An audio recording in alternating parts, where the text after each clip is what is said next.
j'appelle nos intervenants Laurent Marcangeli, Marie-Hélène Le Sen, Loïc Roland et Raphaël Goma. Venez sur scène me rejoindre.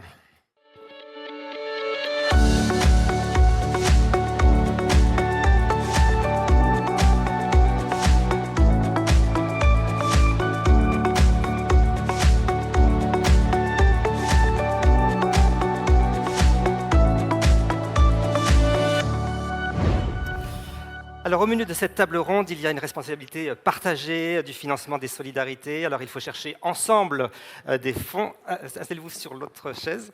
Il faut chercher des fonds pour faire fonctionner les projets d'investissement. Il y a des modèles territoriaux innovants. On va découvrir tout cela avec nos invités.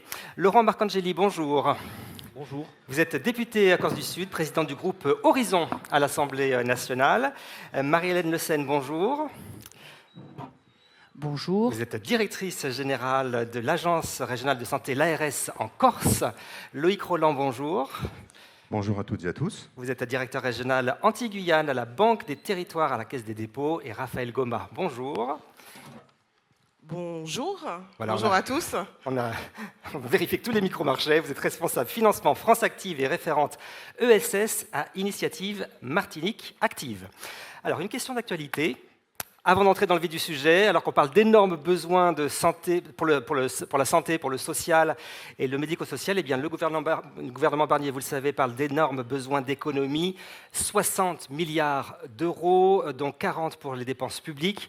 Ça veut dire des économies drastiques dans l'État, dans les collectivités locales, par répercussion les subventions. C'est donc un contexte très délicat pour commencer cette table ronde. Laurent Marcangeli, qu'est-ce que vous pouvez nous dire, avancez peut-être votre chaise, qu'est-ce que vous pouvez nous dire? Vous venez de l'Assemblée nationale, on parle beaucoup budget. Ça veut dire quoi concrètement pour un secteur comme la FEAP, tout ce qui se passe en ce moment comme discussion à l'Assemblée nationale et au gouvernement? Écoutez, bonjour à tous. Vous savez très bien que le PLFSS ne sera pas examiné tout de suite. Il a déjà été présenté. Nous avons, pour notre part, déjà commencé à travailler dessus, mais il sera examiné en commission des affaires sociales à partir de la semaine prochaine. C'est surtout sur ce secteur-là que vous êtes particulièrement impacté. Et vous avez lu, à juste titre, un peu partout, ce qui se passe. Ce qui se passe, c'est qu'il y a effectivement un effort à réaliser, notamment sur le secteur des financements sociaux, où on parle d'un déficit de l'ordre de 18,5 milliards d'euros, avec une volonté du gouvernement Barnier de rétablir une certaine forme d'ordre. Alors, ce que j'ai dit et ce que je vous dirai, c'est qu'il faut naturellement ne pas faire feu de tout bois et essayer de cibler le plus intelligemment possible les endroits où il faut effectivement remettre de l'ordre. Et puisque vous m'invitez, et je vous en remercie, en tant aussi que président d'un groupe parlementaire, je vous rappelle que 3 membres de mon parti politique sont au gouvernement. Vous avez Paul Christophe, qui est ministre de plein exercice en charge des solidarités. Qui était en vidéo avec nous hier. Oui. Voilà, vous avez Charlotte Parmentier-Lecocq, qui est ministre déléguée au handicap, sous la responsabilité de Paul Christophe. Et vous avez Marie-Agnès Poussier-Winsbach, qui est ministre de l'économie sociale et solidaire. Donc, vous voyez que nous avons une coloration plutôt sociale et humaniste au sein de ce gouvernement.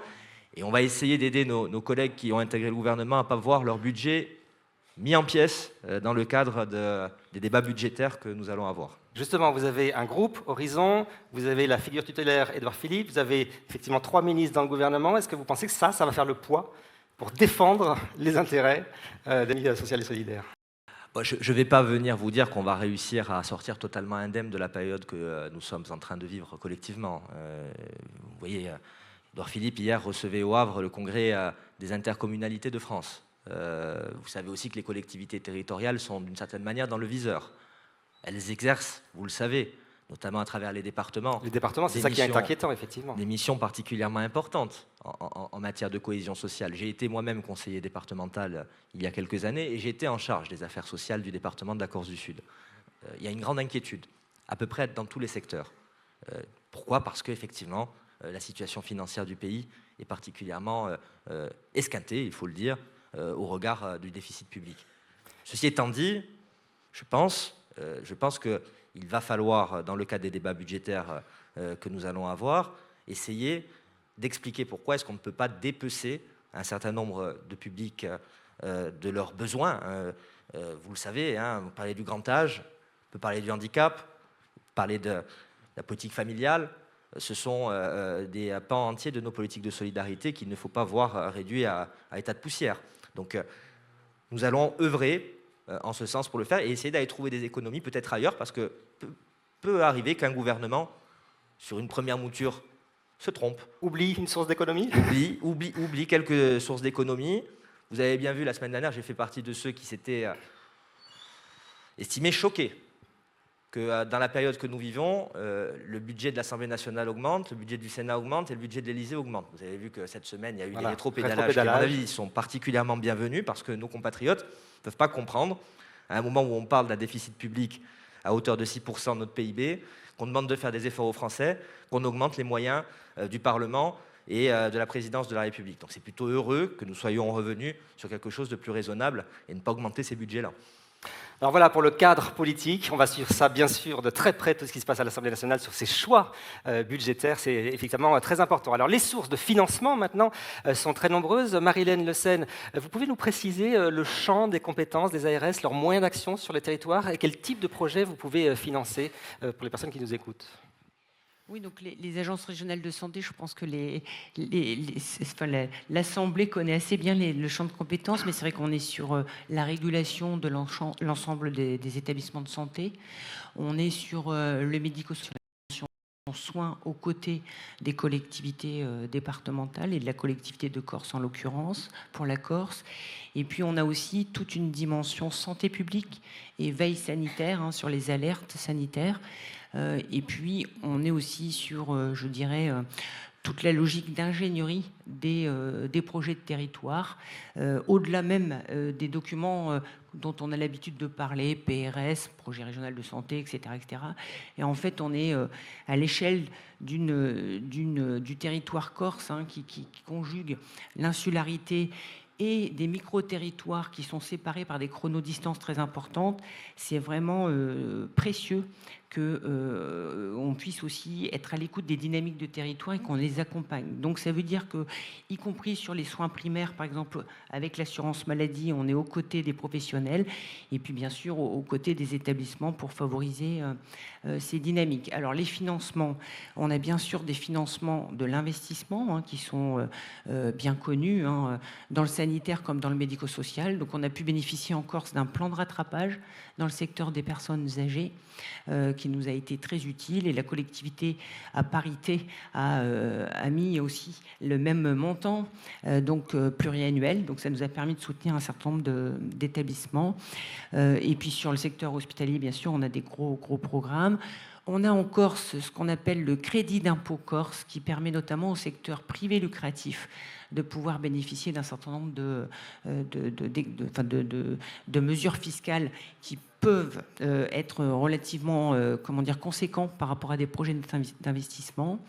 Et puis on a les crédits non reconductibles, qui sont les crédits qui sont dégagés au cours de l'exercice budgétaire. Et c'est vrai que nous utilisons de manière très opportune donc ces crédits pour soutenir tous nos projets, parce qu'ils sont nombreux. C'est-à-dire on se caractérise ici par un taux de vétusté très important des établissements et une nécessité de transformer l'offre à travers les projets d'investissement. Et donc on est effectivement assez sollicité. Et puis, on a un partenaire tout à fait précieux, la Banque des Territoires, puisque nous faisons en fait en sorte que finalement tout projet fait l'objet d'un copil, et on met d'emblée tout le monde autour de la table, ce qui permet aussi aux élus des communes et des EPCI d'être dans cette logique aussi de planification urbaine, d'aménagement urbain, et de faire en sorte que nos projets s'inscrivent dans ces cadres. Et c'est ce qui a fait aussi levier de la réussite d'un certain nombre de gros projets.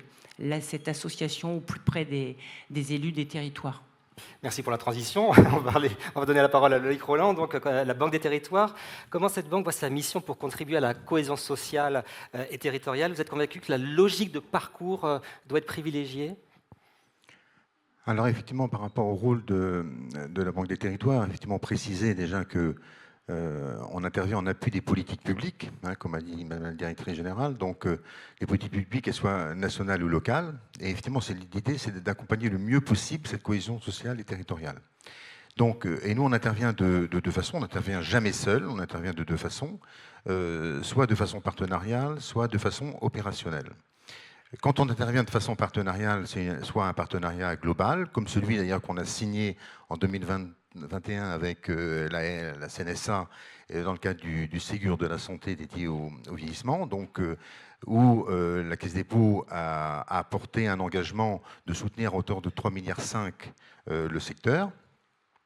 Soit on intervient de façon locale au travers de programmes comme Action Cœur de Ville, Petite Ville de demain, l'ANRU, le NPNRU, qui maintenant en fait prévoit un volet spécifiquement vieillissement dans ces programmes, ce qui n'était pas forcément le cas avant.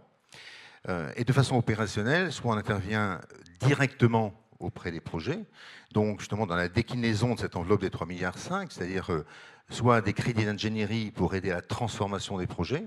Là, il y a 25 millions qui sont dédiés sur cette ligne, soit sous forme de prêts.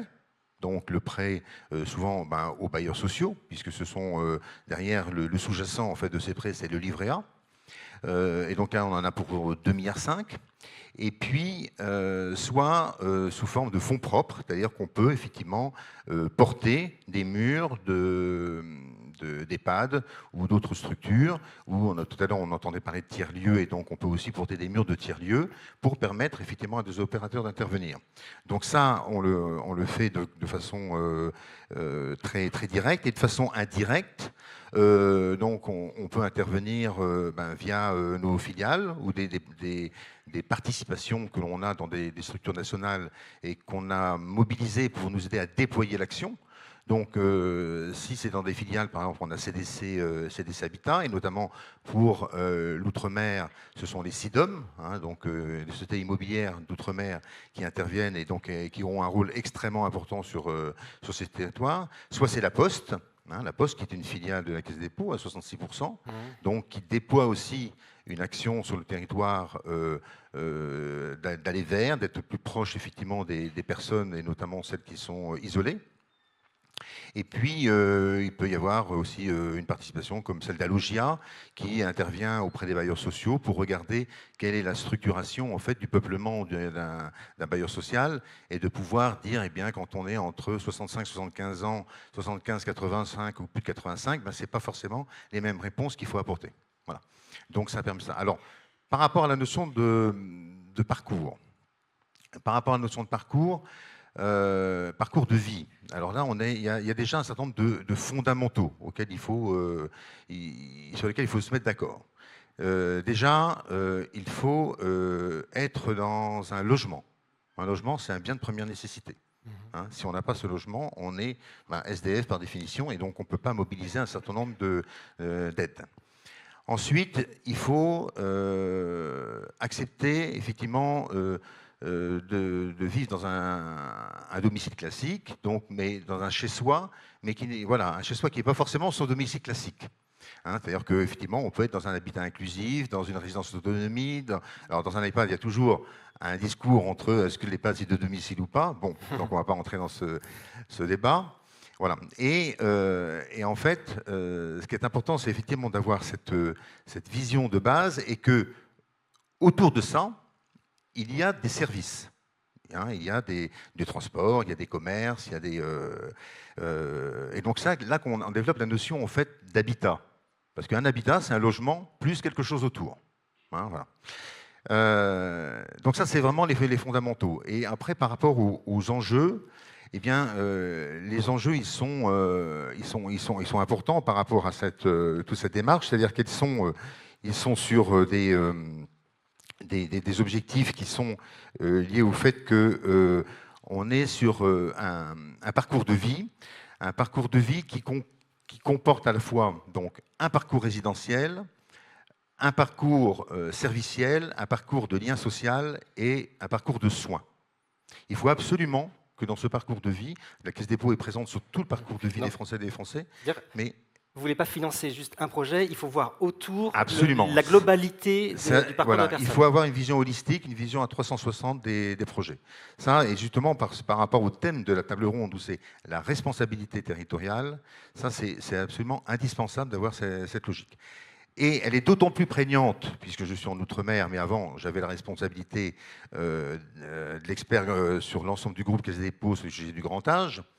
Elle est d'autant plus prégnante en Outre-mer, et notamment dans les Antilles.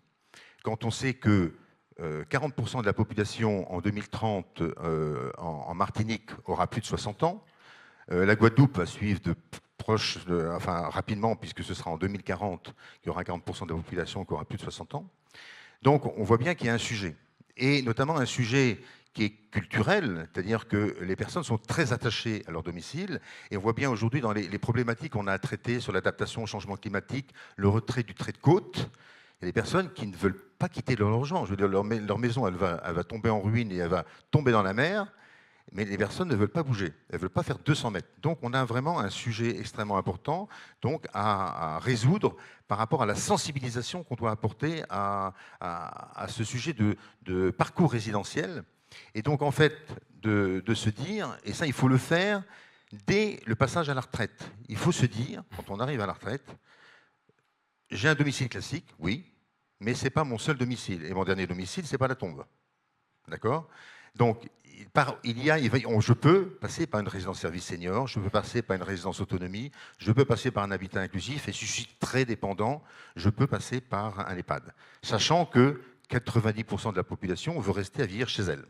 Donc, voilà, il ne faut pas opposer les différentes structures, les différents hébergements ou habitats les uns aux autres. Il faut vraiment penser global et surtout d'avoir des solutions qui sont adaptées aux besoins du territoire. Et c'est tout au plus important, effectivement, aux Antilles, et vous n'êtes pas sans connaître, effectivement, la difficulté qui a émergé ces dernières semaines par rapport à la vie chère.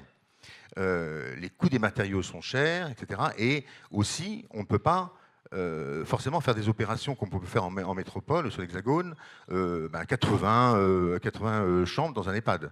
Ça, c'est parce que du coup, on va déraciner les personnes de leur domicile ou de leur environnement social et du coup, le parcours de lien social qu'on retrouve ici. Il faut absolument créer des outils à taille humaine qui correspondent vraiment aux besoins du territoire. Alors, en source de financement, on a vu l'ARS, on a vu la Banque des Territoires. On va parler d'une initiative en Martinique avec vous, Raphaël Goma. Alors, présentez-nous Initiative Martinique Active. C'est quoi exactement? Qu'est-ce que vous faites précisément? Alors, Initiative Martinique Active, c'est une association loi 1901. Cette année, nous fêtons nos 35 ans d'existence sur le territoire. On a été créé à l'initiative de la région de l'époque, donc depuis qui est toujours un soutien financier. Mais on a la particularité d'appartenir à deux grands réseaux nationaux, qui est Initiative France, qui permet de financer de la TPE, donc du prêt d'honneur, du prêt à la personne, que ce soit en création ou en développement. Et puis France Active, qu'on a rejoint en 2016, qui est sur tout le territoire, que ce soit en Corse, donc il y a mes collègues qui sont double affiliés ici, et également à La Réunion, en Guyane. Donc France Active permet de financer les structures de l'économie sociale et solidaire, donc, qui a été créée à l'époque par Claude Alfandéry, qui a été rejoint par Edmond Maire, et qui a décidé qu'il fallait accompagner les structures qui, face à la banque, on leur demandait d'énormes garanties qu'ils ne pouvaient pas donner. Donc là, on a été dans le premier métier de garant. Et aujourd'hui, on est ce qu'on appelle des investisseurs solidaires. Donc on va financer les structures de l'ESS et les structures du médico-social, pour la grande majorité, font partie de l'économie sociale et solidaire. Et donc nous allons les accompagner avec des financements sur mesure, que ce soit en investissement, mais également en trésorerie aujourd'hui, qui est le nerf de la guerre. Alors, c'est des financements de projets à fort impact social. Vous faites des différences entre le montant des projets. Vous avez plusieurs solutions à proposer. Alors, nous, on va regarder l'engagement des structures et l'utilité sociale. C'est vraiment au cœur du métier de France Active. Au-delà du simple financement, il y a aussi un accompagnement et du conseil sur l'investissement. Donc, on aura un ticket qui va démarrer à 5 000 €, donc l'association de quartier, association sportive, et on va aller sur des tickets beaucoup plus importants où on pourra aller jusqu'à 1,5 million € de prêt. Donc moi, je fais bien du prêt. Je précise toujours que c'est du prêt et pas de la subvention. Donc ça veut dire qu'il faut rembourser, qu'il faut être en mesure de pouvoir le faire. Et donc l'objectif d'IMA, donc Initiative Martinique Active, c'est d'accompagner ces structures à se financer, également à avoir de la trésorerie, parce qu'on le voit sur nos territoires, et la Caisse des dépôts l'a précisé, l'augmentation des matières premières fait qu'aujourd'hui, le besoin de trésorerie devrait être très prégnant, surtout dans le médico-social, et c'est notre objectif de les accompagner. Alors, vous avez dit prêt, ça veut dire taux d'intérêt, c'est combien? Alors, je vais faire rêver un peu certains. Oui, allez-y. on est sur du taux zéro pour certains financements. Donc voilà, faut le mais dire. c'est grâce à des partenaires, voilà, du taux zéro. Taux zéro, on l'adore. Et puis, on est quand même des investisseurs qui ne rechangeront pas forcément comme premier objectif que ça nous rapporte, bien qu'on a quand même des épargnants solidaires qui investissent à France Active Investissement. Mais on va avoir des taux qui vont être modulables selon le plan qui va être défini au départ, notamment sur l'engagement d'une structure. Plus elle va s'engager, plus le taux va être révisable. Donc, c'est des taux qui partent à 2,5 par an, je précise par an, jusqu'à 4%. D'accord. Voilà, on est quand même assez compétitif. C'est vrai, c'est intéressant en ce moment. Et les taux vont commencer à baisser, on l'espère en tout cas. Laurent Marcangeli, voilà, vous avez entendu un petit peu, il y a les grandes institutions, il y a des initiatives d'associations, beaucoup d'idées, ça foisonne, ces idées de financement. Qu'est-ce que ça vous inspire? Et est-ce qu'il faut coordonner tout ça? Est-ce qu'il faut mieux l'agencer? Quelle est votre position là-dessus? D'abord, c'est toujours une satisfaction de voir qu'il y a, dans le cadre des initiatives plutôt vivantes qui sont prises dans le cadre de l'économie sociale et solidaire, dans le cadre de l'accompagnement de projets, parce que nous avons quand même dans notre pays une pente naturelle à aller chercher l'État. L'État ne peut pas tout? L'État, tout à l'heure, Madame évoquait les taux d'intérêt auxquels elle peut s'aligner, n'est plus du tout dans cette configuration où il pouvait tout. En tout cas, c'est ce que je pense. Depuis le poste d'observation qui est le mien aujourd'hui, je m'aperçois que l'État, il a besoin de se concentrer sur un certain nombre de missions et il a besoin de déléguer un certain nombre de responsabilités directement au plus près du territoire. Je fais partie de celles et de ceux qui pensent depuis longtemps que la décentralisation, la déconcentration est une bonne chose. Vous voyez bien le problème que rencontrent les îles. Vous êtes sur une île, ce n'est pas une île aussi lointaine que d'autres, mais le problème de vie chère, le problème du vieillissement de la population, le problème du prix des matériaux, le problème d'une certaine pauvreté également liée à notre histoire, liée à notre relief, liée à ce que nous sommes, eh bien c'est quelque chose qui se pose en Corse, comme cela se pose dans d'autres territoires ultramarins. Nous ne sommes pas ultramarins, nous ne sommes pas considérés comme tels, nous sommes considérés comme une région métropolitaine, mais nous avons des difficultés qui peuvent s'apparenter à ce que rencontrent un certain nombre de nos territoires bien plus lointains. Et je l'ai dit à l'occasion du discours de politique générale de Michel Barnier il y a quelques semaines. Et si vous vous y intéressez, j'ai envoyé hier un courrier que j'ai rendu public au Premier ministre et à un certain nombre de membres du gouvernement pour créer une cellule visant à mettre autour de la table l'ensemble des acteurs économiques et sociaux de l'île, par rapport notamment à cette problématique de vie chère, par rapport également à je dirais un ralentissement de notre économie qui, vous le savez, repose sur deux piliers, le bâtiment, pour ce qui concerne l'activité privée, et le secteur du tourisme et l'ensemble de ses dépendances qui n'ont pas vécu forcément une période très simple au cours des dernières années. Donc l'État doit être un pilote sur beaucoup de politiques publiques. Les parlementaires légifèrent, donnent un cadre législatif, donnent un cadre pour pouvoir travailler dans différents secteurs et dans celui qui vous intéresse ici. Mais je crois aujourd'hui aussi à l'initiative privée et également à l'initiative des collectivités locales qui doivent, à mon avis, être dotées des compétences et des moyens visant à pouvoir sélectionner les meilleurs projets, travailler directement avec les opérateurs et favoriser la création de projets et la continuité de projets. Par exemple, voilà, je pense que c'est très intéressant pour vous d'avoir des interlocuteurs au plus près, au niveau régional, au niveau local, parce que forcément, lorsque vous avez quelqu'un qui est à Paris à plusieurs milliers de kilomètres, il ne va pas forcément comprendre les enjeux chez vous. C'est tout l'intérêt en fait d'être sur un territoire et de connaître son territoire. Donc c'est pour ça qu'il est important, quand on appartient à un grand réseau, de montrer aussi ses spécificités. C'est le cas pour la Corse, c'est le cas pour la Martinique aujourd'hui. Et donc l'intérêt pour nous, IMA, c'est vraiment d'être au plus près des entrepreneurs, au plus près des structures. Et on le constate aujourd'hui, on a de vraies problématiques au niveau de l'inflation, de la vie chère. Un plan de financement que vous faites passer au mois de juin, au mois de juillet, en fait, vous avez déjà une augmentation en fait, sur ce plan de financement. Et ça, c'est vraiment une problématique aujourd'hui.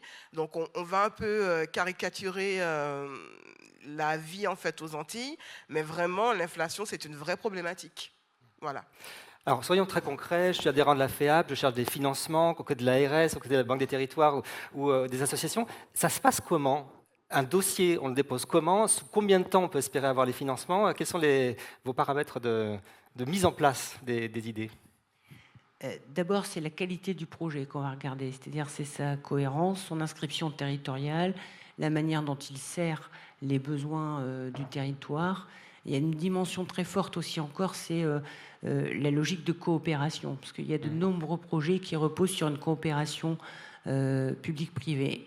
Et donc pour nous, c'est très important de veiller à ce qu'on ait instruit tous ces éléments.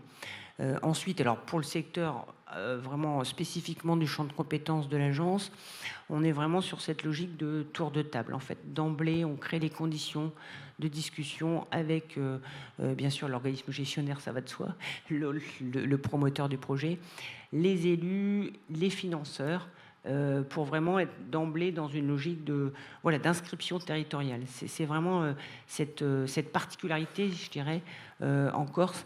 La proximité le permet. Et puis, on doit relever quand même un défi ici qui est quand même économiquement et en termes de sécurité et de qualité, c'est vraiment c'est vraiment un défi. Parce qu'en fait, on est sur une institutionnalisation qui est plutôt sur les communes les plus importantes et en particulier sur les deux agglomérations d'Ajaccio et de Bastia. Et en même temps, on a des engagements en direction des micro-territoires. Et là, c'est toute la difficulté parce que les ressources financières ou les ressources humaines sont plutôt concentrées autour des deux agglomérations ou les principales, plus importantes communes. Et en même temps, il faut on fasse de l'aller vers, qu'on ancre dans les territoires un certain nombre de prestations. Et donc ça, c'est tout le défi pour trouver des équilibres médico-économiques et qui permettent de relever ce défi. On a fait le choix ici, depuis pas mal d'années, de favoriser le maintien à domicile, y compris avec une grande dépendance, par exemple pour le secteur des personnes âgées. On a aussi de nombreux adultes en situation de handicap qui sont encore chez leurs parents vieillissants. Donc il y a vraiment cette logique d'irrigation des 9 territoires de projet qui ont des configurations différentes. Et comment tenir compte de tous ces éléments pour être crédibles dans nos engagements de proximité, tout en assurant des plateaux techniques, je dirais, tant sanitaires que médico-sociaux, de plus en plus élevés dans nos établissements de recours qui sont plutôt sur les deux agglomérations. Donc c'est vraiment toutes ces dimensions qui sont à prendre en compte. Donc on est très créatif. On est aussi beaucoup dans la mutualisation des crédits.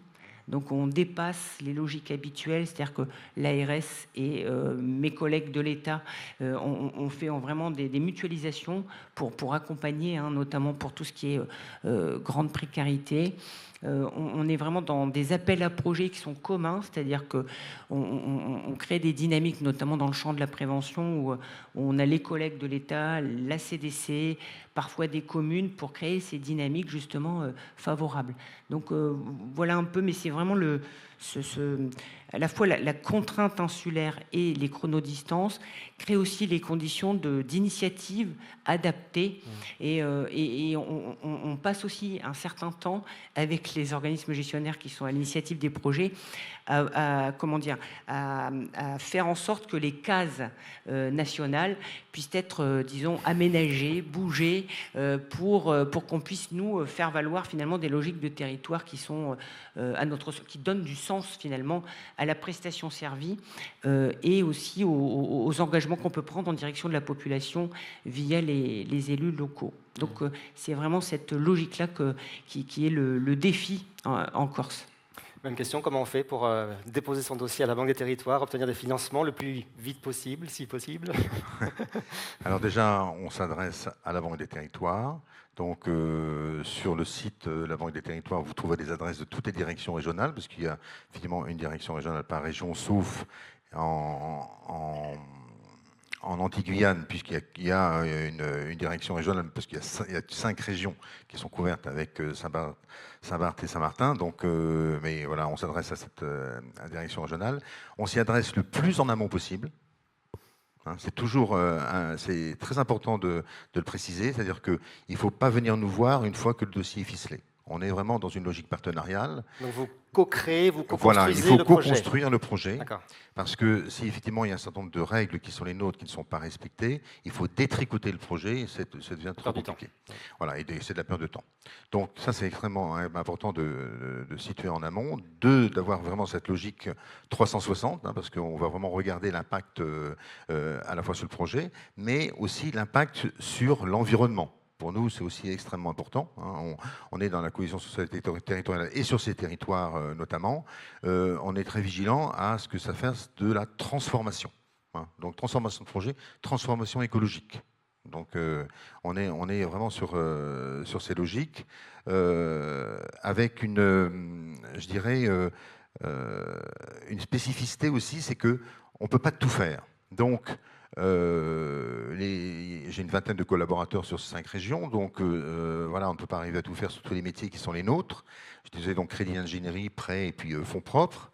C'est pour ça qu'on s'appuie sur des réseaux, hein, et notamment le réseau Initiative France ou France Active, hein, qu'on finance significativement, hein, puisqu'on est membre à 35% du réseau France Active, par exemple, et puis on apporte les financements, les prêts à taux zéro qui sont apportés, et bien on est parmi les contributeurs auprès des collectivités, donc pour les apporter. Donc avec, et je tiens vraiment à le souligner, un appui extrêmement puissant, hein, de ces réseaux, en accompagnement, en montage de projets.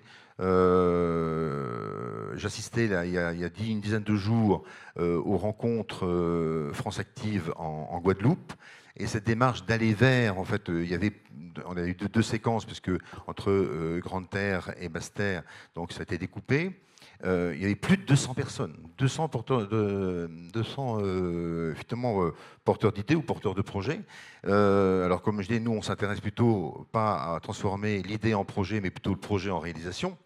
Mais c'était édifiant, parce que quand on sait que sur ce secteur, effectivement, on a vraiment besoin de proximité, je disais tout à l'heure, et donc de création d'associations, création de structures pour apporter du lien social, pour apporter de la proximité. Et c'est très puissant, effectivement, quand on sait que des chômeurs, des gens au RSA décident effectivement de créer leur propre emploi. Et c'est aussi très marquant culturellement, parce que je crois que 80% des chefs d'entreprise sont des femmes. Hein, enfin, en Guadeloupe, c'était ça, avec des chiffres d'affaires dans les projets qui nous étaient proposés, d'augmentation de plus de 80% en un an. Donc voilà, je dirais, il ne faut pas hésiter à s'adresser à ce type de réseau, et puis il faut vraiment apporter cet accompagnement local dont on a besoin, parce que 80% de la population peut bénéficier du logement très social. Donc en effet, on est sur un secteur social très affecté, avec, si on est en Guyane, 50% de la population qui est en dessous du seuil de pauvreté. Bon, voilà, donc on a des réponses effectivement importantes à apporter, quand on sait que parmi les bailleurs sociaux, 31, sur ces territoires, 31% des locataires sont des personnes de plus de 60 ans. Autre chiffre important aussi qu'il faut avoir par rapport à cette démarche un peu sociale, c'est que la rente de la retraite, hein, retraite sans la complémentaire, est de 1 100 € en médiane. C'est-à-dire qu'il y a 50% qui ont plus, mais il y a 50% qui ont moins. Oui. Hein, avec un taux de recours en fait au minimum vieillesse qui est plus important, hein, 13% par exemple en Martinique des personnes bénéficient du minimum vieillesse, alors que c'est 3% sur l'Hexagone. Bon, voilà, donc on a, et aussi l'accès aux aides. L'accès aux aides qui n'est pas du tout complètement intégré parce que les personnes considèrent que, d'une part, elles ont un problème d'accès, alors soit de langue, de compréhension de texte ou de formulaire, donc il faut qu'on les aide à accéder à ces aides. Soit elles se disent, eh bien, si je me signale, oh là là, on va me placer. Hein, ou alors, il va falloir que mes enfants le remboursent. Enfin voilà, il y a un amalgame qui est fait sur l'accès à ces aides, où il y a besoin effectivement de clarifier ce qu'elles sont et ce qu'elles peuvent apporter. Et donc ces associations, toutes ces structures de proximité, tout le travail qui est fait par le réseau Initiative France et France Active est absolument précieux parce qu'il contribue justement à apporter des solutions au plus proche des territoires et au plus proche des habitants. Alors, Raphaël Goma, vous pouvez nous donner un exemple, par exemple, de projet financé. L'entraide Montjoly, c'est quoi exactement? Alors, Entraide Montjoly, c'est une association qui œuvre dans les soins infirmiers, mais surtout qui accompagne les seniors. Et notamment, on les a accompagnés pour la création d'un jardin. Donc, ça s'appelle le Jardin des Délices, qui est dans une belle maison située dans la commune d'Ajoupa-Bouillon. Et on a pu permettre en fait aux aidants familiaux de pouvoir souffler en finançant cette structure qui va accompagner les seniors à faire des activités, que ce soit de la cuisine, des jeux. Et donc par le biais de prêts et également de garanties, on a pu les accompagner assez rapidement dans ce projet, puisque nous ne sommes pas contraints par des délais. On va dire qu'on est vraiment dans la proximité de l'accompagnement. Donc, on a été sur le site, on a été visité, on a vraiment discuté avec eux de leur projet, de leur objectif, et on a mis les moyens en place pour les accompagner. Donc, cette association existe depuis 42 ans, et donc nous, on a pu quand même accompagner sur un nouveau projet de la structure. Donc, on n'est pas forcément là qu'en créant son activité, mais aussi en développement. Donc, il ne faut pas hésiter à aller voir les associations du réseau, Initiative France ou France Active, donc notamment France Active pour tout ce qui est en relation avec le médico-social. Il suffit juste d'appeler, de prendre un rendez-vous et vous aurez quelqu'un au bout du fil qui va pouvoir vous accompagner. C'est tout simple. Merci en tout cas de nous avoir présenté cela. En conclusion, Laurent Marcangeli, vous êtes un politique. On sait que la société fait face à un vieillissement de la population très important qui va s'accroître de façon quasiment exponentielle. Est-ce qu'on est à la mesure de l'enjeu en ce moment et comment peut-on essayer d'améliorer les choses au mieux? On n'est pas du tout à la mesure de Pas du l'enjeu. tout.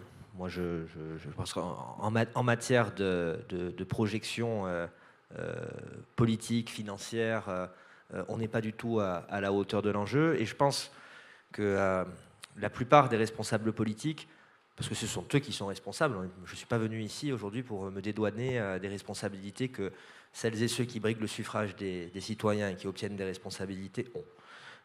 Je crois qu'il y a une forme de déni de réalité. Et je ne sais pas si c'est un mal français, parce que nous avons aussi des pays voisins qui connaissent les mêmes difficultés. Vous voyez bien que les projections de l'Union européenne en matière de vieillissement sont quand même assez importantes. Et je ne pense pas qu'aujourd'hui, nous dotions complètement des moyens visant à faire face à ce choc. Parce que c'est bien d'un choc dont il s'agit. Lorsque vous avez des pays entiers qui, aujourd'hui, sont orientés vers un vieillissement important de leur population, en sus de l'espérance de vie qui, grâce au progrès de la recherche, de la médecine, font que nous pouvons, Dieu merci, vivre plus longtemps, je le dis aujourd'hui, et c'est d'ailleurs l'une des raisons pour laquelle je pense qu'on a raté complètement le débat sur les retraites l'année dernière. On n'est pas du tout positionné comme il le faut en France par rapport à ce sujet-là, le sujet du vieillissement de la population.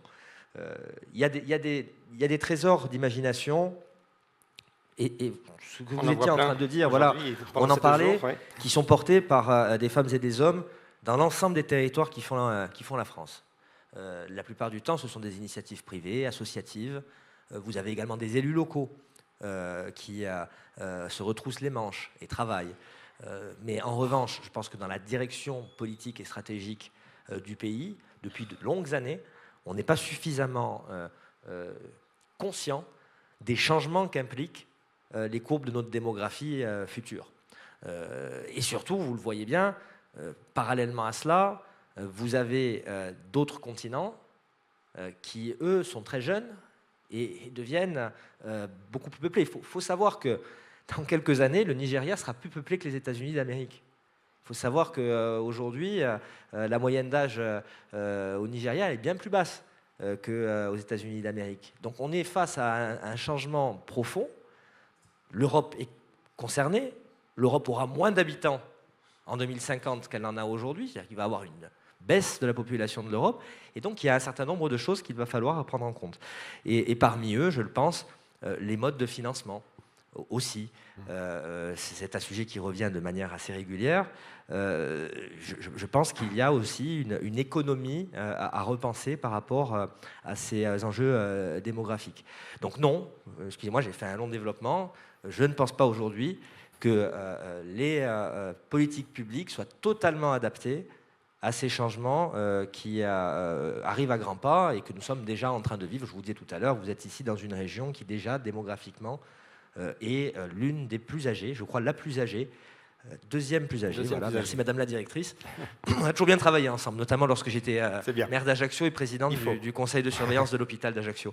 Donc voilà, nous avons cet enjeu face à nous, et en Corse, on le voit bien aujourd'hui, notamment sur les projets que Madame la directrice a traités, il y a toujours cet enjeu qui vient avec notamment aussi, et c'est valable, monsieur, vous le disiez tout à l'heure, vous savez, dans la ruralité, nos anciens n'aiment pas quitter leur maison, n'aiment pas quitter leur village, n'aiment pas s'éloigner de chez eux. C'est un crève-cœur. Nous avons des politiques publiques à mettre en place par rapport à tout cela dans les années à venir, parce qu'on ne va pas tarder à être vieux si tout se passe bien. Et on compte sur vous pour faire bouger les choses à l'Assemblée nationale. Je vous prie de m'excuser parce que je vais devoir m'en aller avant. C'est pour ça, on va, voilà, donc, on va arrêter là. On va voir s'il y a des questions dans la salle. Vous pouvez prendre la parole pour la dernière fois de ce congrès. Est-ce que quelqu'un veut poser une question, interpeller nos invités ?